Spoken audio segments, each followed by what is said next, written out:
Hey guys, welcome back to World of Tanks with the Captain. I have a Centurion here. This is one of my brand new tanks. I used up all my free XP to get the tracks, and then the turret, and then the 20-pounder gun. And this tank is really pretty damn cool. It's not super fast, and it's kind of big, but it's pretty maneuverable for how big it is. And the turret's nice. It's got a pretty decent matlet. So I'm teamed up with the IS-3 and a Pershing, and we're just gonna truck it on into town here.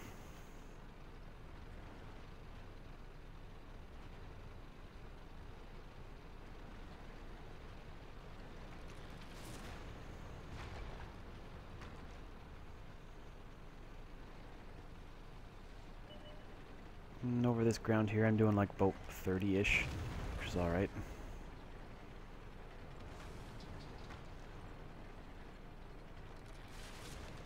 Another great thing about this gun is the gun depression is nice. It's like -10, and the penetration is pretty much the same as that IS-3 up there at 225.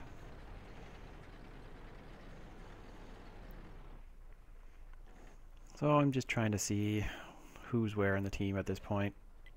And you can see that we've got some guys that are just kind of hanging out back and to the right of me a bit. They need to move up.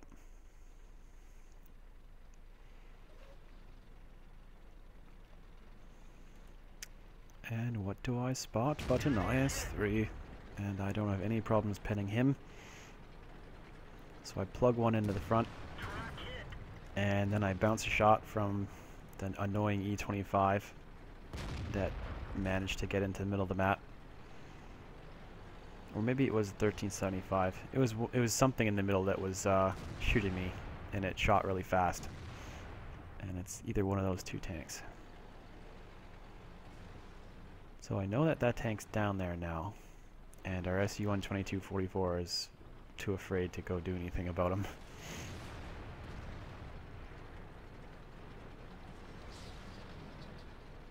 So you can see I got about 10 more hit points than a Pershing.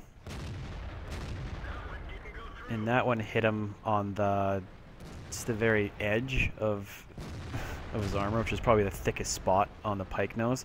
So that was unfortunate. But this shot, right in the side of his turret, that one's going to go through every time.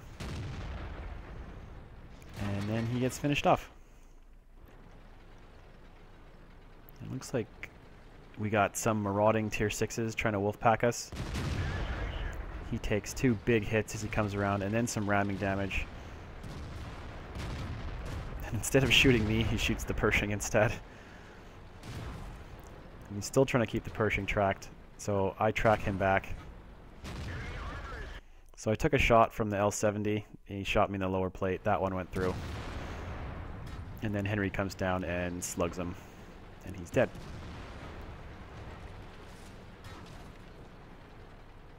So now I'm just going to get my tank turned around here, and I'm telling the guys that there's a guy in the middle who's shooting people. Oh, and there's a tiger back there. I didn't actually notice that the tiger was there.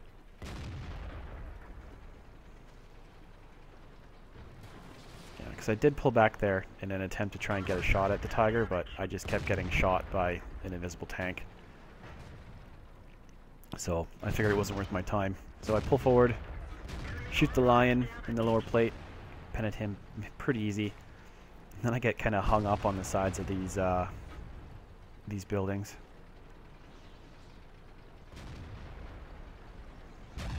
And spot an asshorn down here. Bango, so now he's a one-shot for our Jagdpanzer IV. And he's dead.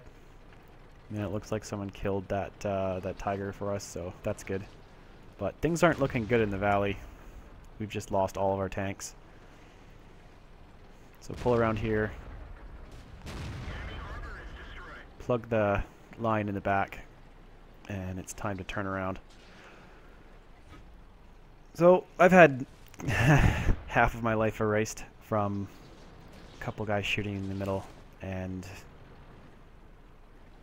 a couple other tanks shooting at me. So the frontal armor in the Centurion isn't that great. It's probably not as good as the Pershing's armor in the front, but its gun depression is as good, and the gun is much better than the Pershing's. So you can see here that there's the 1375. He just killed one of our arties.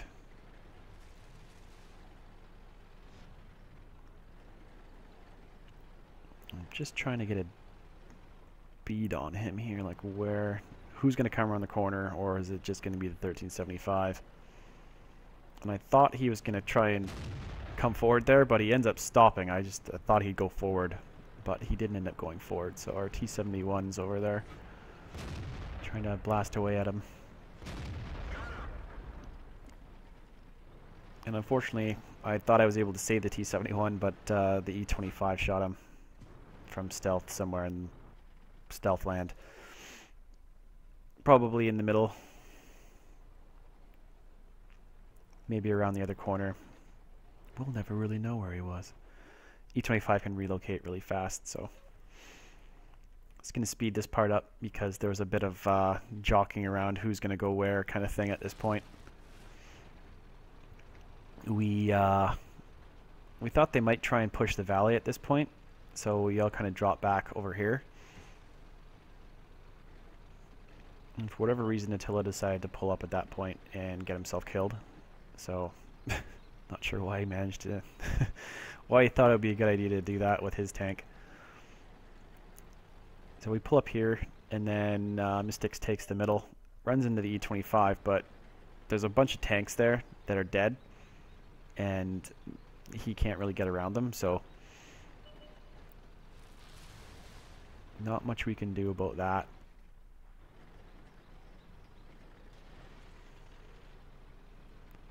And right there, something was in town, maybe that E-25, and it ended up shooting Mystics and took a fair bit of his life off. Shot him at least a couple times. So now he's down to 202 health. So just decided to make sure that they didn't cap here. Was going to hold this corner and just hold the other back corner on there. Their FCM didn't have a lot of health left, but we just went on to make sure we secured this game out. So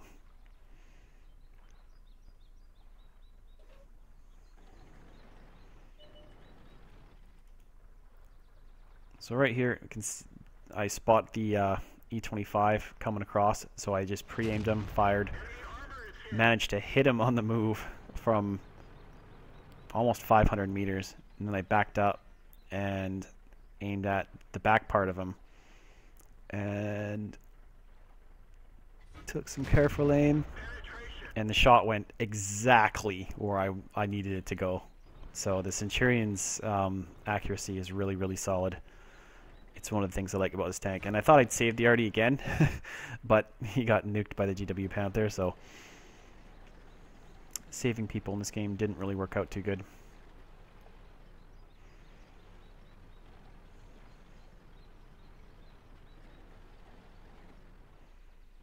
Still thinking they might come around, and then just kind of gave up on it.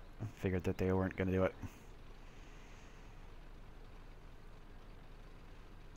So I'm just going to take a bit of a wide berth around here, and Mystics actually managed to get himself stuck in this stupid area here, where the Wargaming doesn't really pay enough close attention to some of their bad level design decisions. Like right here, like if you make an area where it looks like tanks can go out into, make it easy enough to get in and out of it. Don't make people having to go up, turn the tank sideways, drive forward, pull up again, that kind of crap. Like, that's just bad design, and they should know better than that. That kind of stuff needs to get fixed. It's like, yeah, I'm pretty sure they know about stuff like this. Like, it's just a pain. So, managed to get himself out of there.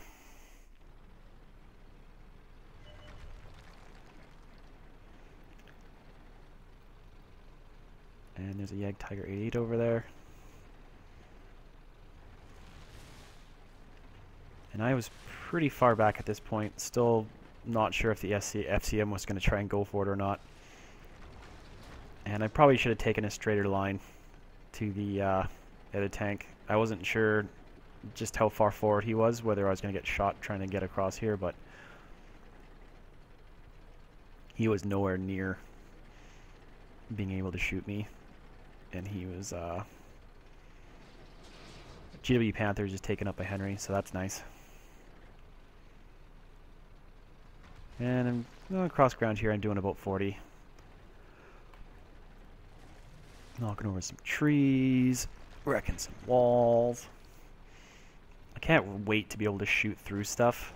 It's going to be so nice to actually have the ability to shoot through some of these stupid, dopey rock walls and stuff.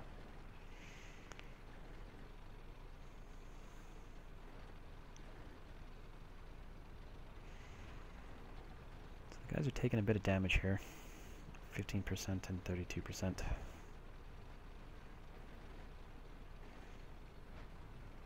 Almost back. And there goes the Yag Tiger 88. That just leaves the little FCM with no health. So instead of getting any of our guys on our team killed, I just say I'm going to go for it. I'll take a hit and I'll make sure this guy's dead. So I'm going to come around, and I will get ammo racked here, but I don't really care. So he's dead, and this was only like my third game, I think, in the Centurion, so I was still getting used to it, just how it handled and everything. But so far I'm really liking it. The gun is really fantastic. The gun depression's good. The turret seems to be, I don't know, it turns pretty quick. I didn't get shot in the turret, so I don't know how the mantlet's going to hold up, but the ammo rack evidently didn't hold up. I took a lot of shots in that same general vicinity, so the third shot managed to damage my ammo rack, but I still had 500 health left, so still a third of my health was still available. Secured 3 tanks. That was also my second class mastery badge, and did about 2100 damage. So not a bad game, the Centurion. And I have another game I'd like to show, so we can see that one next.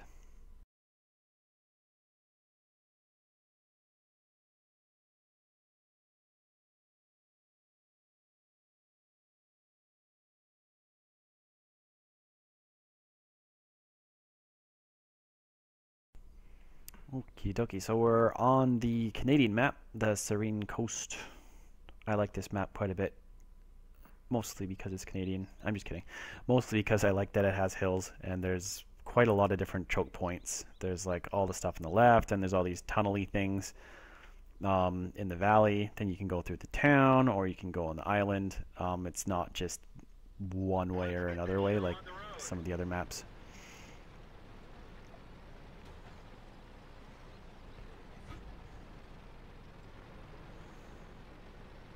I kind of took a bet that I'd like the Centurion, so I spent money on the camouflage on it when it was on sale a little while ago. So my Centurion's going to be all camoed up. Even without the top engine, this tank actually gets around pretty good. Like, I'm doing 43 right now. And its cross-country it seems to be pretty solid.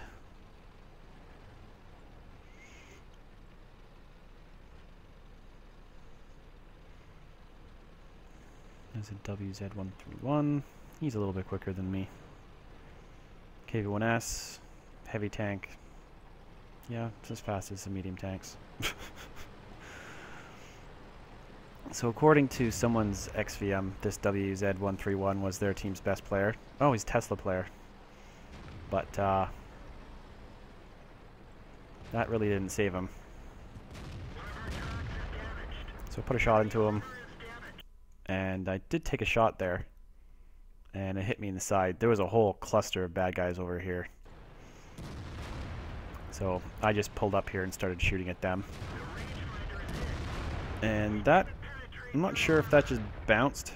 It looks like it did bounce on the front of the jumbo. That's kind of surprising to me. That shot went a little bit wide and down to the left, unfortunately.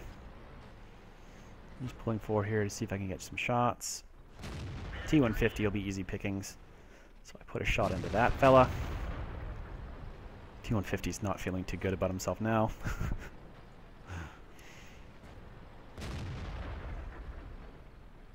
And the jumbos were a little bit annoying in this game. They were carrying the... I think they were using the stock turret, which has like 150 armor. And it's pretty hard to penetrate, actually. So I nuked the T150. And I'm going to pull up here and see if I can get a slightly different angle on some of these guys. And can't really see these guys too great. And I don't know what happened there. It didn't even say that I'd hit him at that point. And I got a couple of shots through my my gun mantlet there. Judging from the size of them, I think at this point these guys might have been, well, probably were 100% shooting APCR at me. So gun mantlet's maybe not as strong as the Pershing, but we'll see. Maybe I'll bounce some shots from something else. Alright, so just gonna see what I can spot, see what I can shoot at here. Got a ricochet on the side of the KV-1S, which was unfortunate. I got a bit of a few bad bounces here. I could have done a lot more damage if I hadn't got such weird bouncing going on. And that shot just outright missed, which is unfortunate again. But this guy's not very bright. So I did bounce a shot there, and that was on the corner of my gun mantlet on the side there. Something else shot my observation device. So I won't be doing too much spotting right now.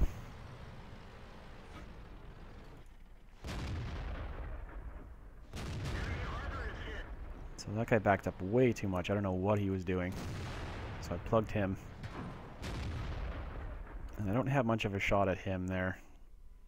And then that shot, these guys are getting really damn lucky. He managed to hit me in the commander hatch up there. So yeah, these guys are pretty annoying.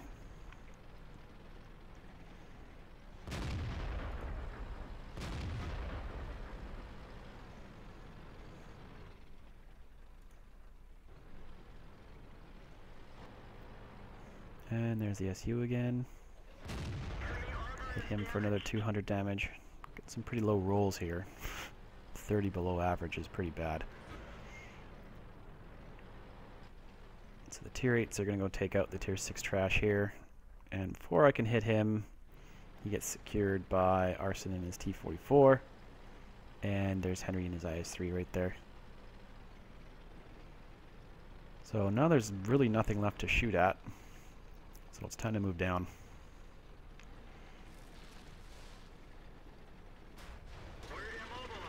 And I really didn't think I could track myself doing that, but I did. I thought that was kind of funny.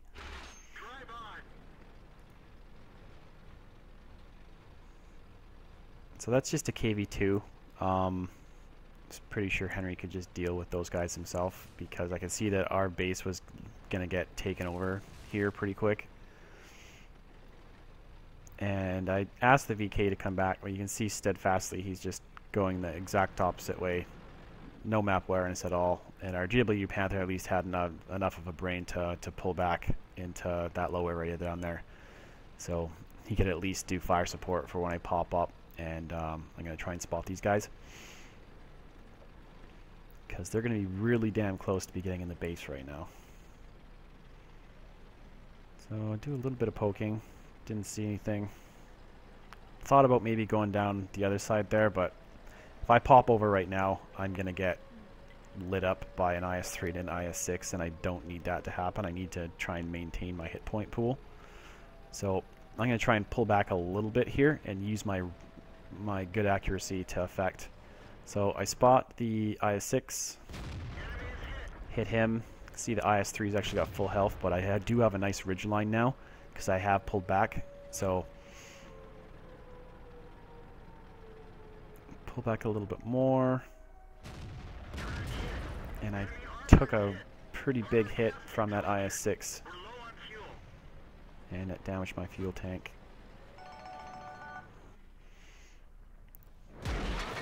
And then, of all things, I get hit by artillery, which is wonderful.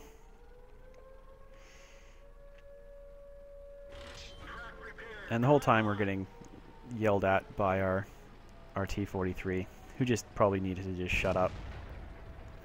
So now there's just an IS-3 left in the cap, and I decide to... I was going to decide to maybe go around to the front, but we're both one-shots for him now. So I tell Arson that I'm going to come around behind him and just pop up and distract him. And then if he tries to come after me, you can shoot him in the back. So a little bit of teamwork here. We're going to see if we can get this guy. Henry's pretty much secured the other base there except for the artillery. So I'm just going to do this at quarter speed. So I come around the corner here. And you can see the IS-3's there at full health. And... boop, boop, boop. I got like a perfect shot right at the back of his turret. So I hit him for one. And you can start to see the turret coming around my way, like he's going to turn around. Then Arson pulls up. And he starts putting his turret back the other way. And he takes a shot from Arson, which is nice.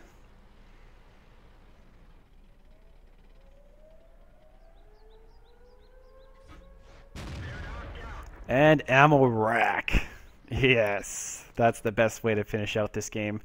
So we ended up killing the M12. But yeah, it was just nice to be able to get that ammo rack at the end there. Seeing as how we were going to have to hit him quite a few more times to actually kill him. But we had a pretty decent pincer move going on there. And there goes the M12. He was dead, killed by the VK who refused to come back and help. So a little bit of bad teamsmanship from that fella, but we managed to secure all the guys over here, and then our artillery came back and didn't get himself killed, which was good. And from here, we just managed to come around and get this IS-3 and secure the IS-6. I'm pretty sure the GW Panther took him out, I can't remember. Or maybe it was Arson. He got 5 kills in this game, but I ended up doing right around 3,000 damage. Which is pretty decent for this tank, considering I had just started using it. And a couple things I'm finding is the turret's maybe not as strong as I was hoping it was. The shots from those EZ8s with their APCR looks like they're just going right through the front, even of the gun mantlet and stuff. So that's a little bit sucky, but I like the mobility of the tank. It's fairly agile, even if it's not that fast. And the gun depression is really nice. You're able to pop up, take shots, pop back down. So I don't know. Right now I'm running a vertical stabilizer with a laying drive and vents, so my aiming is pretty quick. I'm able to get up, snap my shot off, and it's accurate at .33, so it's good. So this is my first quick look at the Tier 8 Mk1 Centurion. Thank you for watching, and I will see you next time.